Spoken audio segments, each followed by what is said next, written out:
Welcome back.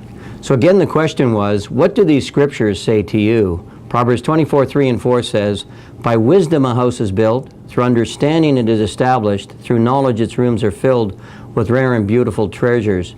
And the second one, God instructed his people, be sure you know the condition of your flocks, give careful attention to your herds. I think the key is this, that God admonishes us to have wisdom, knowledge, and understanding. How can we accomplish this? We have to do the essentials of budgeting and tracking our expenses. You need to know where your money's going so you can make wise financial decisions based upon your financial facts rather than making financial decisions based upon gut feel or personal desires. Gut feel and personal desires is very, very dangerous. I think it's so important to note in the Proverbs 27:23, when this proverb was written, most people were farmers at that time. And so you may not have any herds or flocks and this kind of stuff, but you do have housing expense, you got car expense, you may have some, you obviously got food expense and different types of expenses. You need to know what's happening financially so you can make wise financial decisions. In the parable of the tower, Luke 14:28-30, Jesus called a man a fool who did not plan ahead. Here's what Jesus said.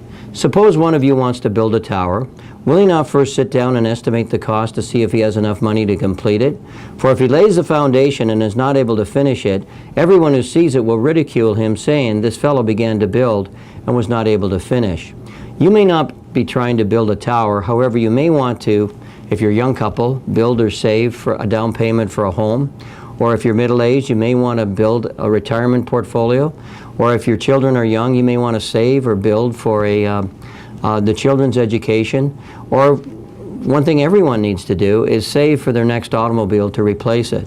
So Christ is saying if we don't plan ahead, we're foolish. And so that's the admonition in the parable of the tower, is we need to plan ahead. Also, Proverbs 21:5 says, the plans of the diligent lead to profit as surely as haste leads to poverty.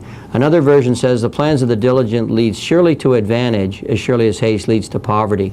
We can't, if you make hasty, quick decisions, impulse buying, for example, that's inevitably going to lead to problems. You need to plan your finances. And at the planning stage, that's when you should discern God's will as to how you should allocate the funds he's entrusted to you. So be sure to make, in your planning meetings, make it a prayer meeting as well. Praying and asking God to direct you, to give you a peace or lack of peace about a certain plan. Ask him to speak to your heart, your mind through his Spirit. Ask him to speak to you through his word. Psalms 119:105 says, your word is a lamp to my feet and a light for my path. And the most practical way to do any type of financial planning is to develop and implement a budget, or if you don't like the word budget, call it a spending plan. Develop and implement a plan, a budget, and if you use it properly, it will be very effective in planning your finances.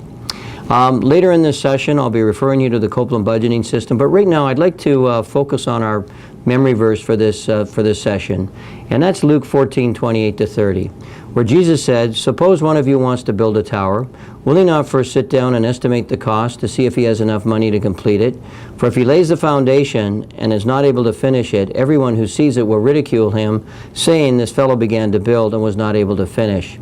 The video is going to stop there, and I would encourage you to just take a minute and meditate on that scripture. Read it over and over again. Perhaps you want to put the video on pause right now, and by doing that, the scripture will be on the screen, and just read it over and over again and pray over it and ask God to speak to you through his word here. And I would encourage you to carry some scriptures with you. There's a whole bunch of good ones, including this at the back of the book, Financial Management God's Way, or just put it into your iPod or your iPad and just look at it several times a day. And by the end of the week, you'll have it memorized, and more importantly, it'll help you to think the way God thinks about finances. As it talks about in 1 Corinthians, we want to have the mind of Christ. So the video will stop, and then click on the next video, and this session will continue.